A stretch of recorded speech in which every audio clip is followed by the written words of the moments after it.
What's up, everyone? It's Caddy with MoneyVest. So some of these days, right? It's always one of these days when you just don't want to look at the markets. You just want the trading to cease for the day. You don't want to look at your portfolio. You don't want to look at the heat map, and you just want to be done. And today is definitely one of those days.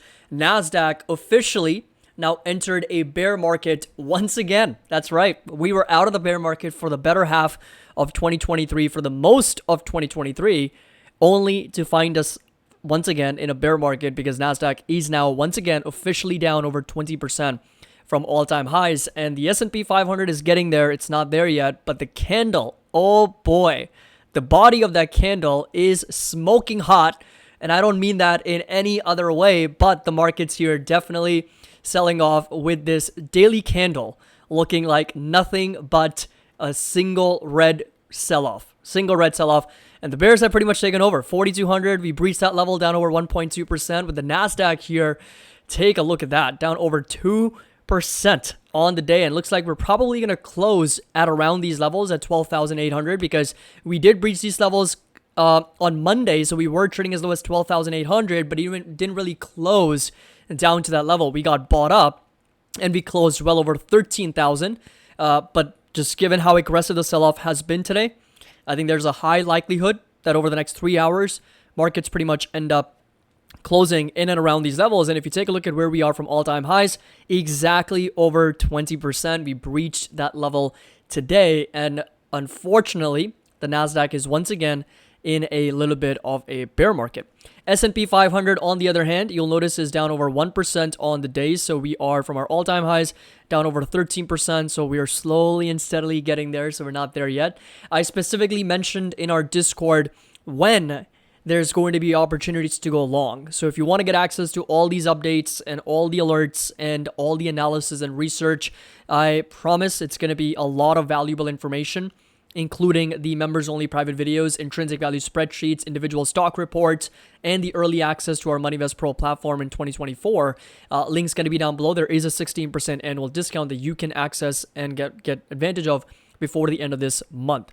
So now, the reasons, right? Obviously, there's geopolitical tensions, right? So the war is going on, as unfortunate as it is. The death toll continues to go up. But right, there's the trouble of trifecta that we talked about. The single most reason, in my opinion at least, is the yields, up over 2.5% on the day, right? So very, very strong rebound, getting up to almost 5%, high for the day, 4.9.5, and pushing back up to those levels. And this is a key indicator, a key driving indicator for equities. And we got Google down 8%, Amazon's down almost 5%, AMD's down almost 5%, Nvidia's down over 3.4%, Meta's reporting after the bell today, but down over 2.4%. And this overall index, which is our Magnificent 7 index, down to 1,700, down over 2% also, right? That makes sense because, it's highly correlated with the NASDAQ and the S&P. The correlation's at 0.94, and for that reason, the NASDAQ also selling off. Volatility here, on the other hand, up over 7%, but we're not there yet, right? So we're watching a very, very specific level on the VIX, and as soon as we get up to that level, I think it's going to be better and better opportunities. The marginal risk reward is only going to get better and better if prices continue to come down, volatility continues to stay elevated, and we do see the markets and, of course, individual stocks also trade down to their support levels, probably even below our support levels. So in our market updates, I will do a full technical analysis, of course, on a lot of these companies. But as I mentioned before, I think this is the key driving force. This is why the markets are having a hard time in rallying right now. And I've mentioned this time and time again. Take a look. Microsoft's pretty much given up on a lot of the gains. So the candle is red for Microsoft as well, from its highs of well over 346, intraday selling right back down. And Snapchat was up at one point. It was up a little bit over 10%, at 11%, almost trading at as much as 1085. And intraday, it sold right back down 15%. It's now down 4%. That's how brutal the sell-off has been intraday for a lot of these companies, right? So the bears have taken over. The bear army has taken over the New York Stock Exchange right now in full swing, with Palantir also selling off a little bit over 5% on the day, just trading under $16. So this is where we are, of course, for a lot of individual companies. And if you come over to the weekly performance so far, we are once again down on the week, with energy obviously selling off on the back of oil prices pulling back. We have Tesla yet another week down over 11% into double digits. Earnings week, it was down 15. Meta and Google. Meta better report some good numbers and not miss on any expectations. Otherwise, it's possible that it takes the whole market down even further with it. Either Meta can save us today after the earnings, or it's going to make things worse. That's pretty much how it's going to play out. And then, of course, tomorrow and Friday, we've got companies like Amazon also reporting. I think AMD is going to be scheduled to report here very soon on 31st, so Tuesday next week. And Apple hasn't reported yet, right? So Apple is going to be scheduled for November 2nd. So they are reporting a little bit later than usual, but Amazon and Meta among the big tech are going to be very important. Actually, Amazon's tomorrow, not Friday. So today we got Meta and tomorrow we got Amazon. So, they're either going to save the market from going down any further or make matters significantly worse than what we have already seen. But look, bottom line is, as I've already discussed, there are concerns with higher interest rates, okay? Sooner or later, the market had to face a reality that higher interest rates for longer is going to be a problem, okay? And that's only because we've got to lower our present value for a lot of these companies, right? So if I start using my intrinsic value on a lot of these companies from 12 to 14%, very quickly, a lot of my fair values will drop down even further. Right? A lot of my intrinsic values will drop down even further, regardless of whether I change the price to earnings multiple or not, right? And in a higher interest rate environment, valuations do compress, and ideally I should be lowering the price to earnings multiple as well, but keeping that unchanged and constant, if I simply increase my discount rate, because now I need to be compensated with a higher rate of return for the extra risk that I'm taking on investing in equities as opposed to investing in, treasuries or corporate bonds, for example, that extra risk premium is going to lower the present value for a lot of these companies and thereby hurt tech stocks, hurt innovation stocks, hurt high growth companies. That's just the nature of economics, right? Higher interest rates do indeed affect the economy and equity markets. And at the same time, there's Bitcoin that is rallying right now. So it's not like this is a risk off environment, right?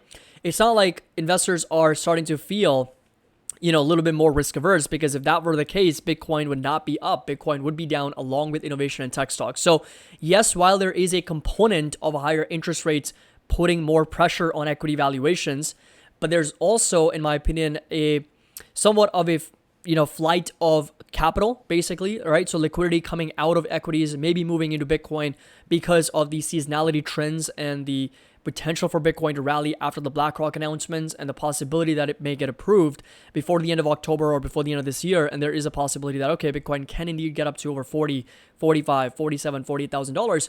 So there is that, concept or that potential component there as well, where there is liquidity kind of coming out of equities, moving over to Bitcoin. Now, I will also point out that I was going over to some of the other bond ETFs, like, look, we track the TLT, the TMF, right? Those are the long dated bonds. TLT is down over 2.3%. TMF is down over 6.77% because it's levered. What we haven't talked about is ticker symbol SHY, right? This is SHY. This is only 1 to 3 year treasuries, right? This is not your long duration bond, 7, 10, 20 years, but this is very, very short term. And it's possible, again, this is speculation on my part, but it's possible that liquidity is also coming out of equities and not only going over to Bitcoin, but it's also going over short-term, short-duration bonds, such as 6 month and 1 year. Because what have we noticed in the last, I would say, a couple months here? The 10-year, the 20-year, the 30-year has gone higher, right? It's gone higher faster. It's not just gone higher, but it's gone higher faster relative to where 6 month and the 1 year have gone, right? So basically the 6 month has stayed flat, right? It's not really moved much. If you take a look at where we are literally at the same level from back in June, right? So it hasn't moved at all, right? If you take a look at the 1 year, same thing, right? It's the same. In fact, it's actually lower from where we were back in July, right? So it's almost 1% lower. So these short-term treasuries have not really moved much, meaning demand is still there and they have basically been flat. But the long duration has continued to move up because of that term premium that we talked about in one of our previous videos. And because of that price volatility, it's taking yields higher. So it's possible. And if you come back to SHY, you'll notice that that bond ETF is actually higher, right? So it is up from back in March of this year. It's up 2.3%. not a great gain, but that's how bond ETFs usually work. I mean, they're not that volatile anyway. So this right here from October is up a little bit over 3%. And from July, this thing's up over 1.3. Bottom line is it is higher, right? Compared to TLT, which is straight up a down. I mean, this is just destruction at its finest for the bond market. And it continues to go higher as yields continue to go up. So short-term treasuries definitely sucking up some liquidity from equities, and higher yields continue to pose a bigger challenge for equity valuations. And the Bitcoin seasonality and the rally, putting even more pressure on equities and making it more difficult to rally, not to mention the dollar index and crude oil prices continue to stay elevated, thereby putting more pressure on the economy as well. So that's where we are. And look, we've made ourselves very clear. I think it is important for us to overall look at the trend. Now, we'll say this. I did not expect the markets to sell off as aggressively as they have been, because as you guys know that we were expecting maybe a technical rebound from this downtrending channel from that lower low, kind of pushing back higher to maybe getting up to that lower high. But today's sell-off definitely does suggest that there's a lot of weakness out there. Sentiment still not fully set in, with the idea that higher interest rates are going to pose a bigger challenge for the market. And the NASDAQ, I mean, the sell-off here is just brutal, down 2%. You don't see that every day. I think this is the fifth or the sixth 2% down day in the last 90 trading days or something. I read that somewhere earlier. But bottom line is, markets are not taking any prisoners at the moment. So hope you guys enjoyed this video. Let me know your thoughts down in the comment section below. As always, make sure that you drop a like, subscribe to the channel. Link to our Discord and Patreon is going to be down below. Would love to have you on board. 16% annual discount. As always, if you have any questions, feel free to reach out. Happy investing. I'll see you all in the next video.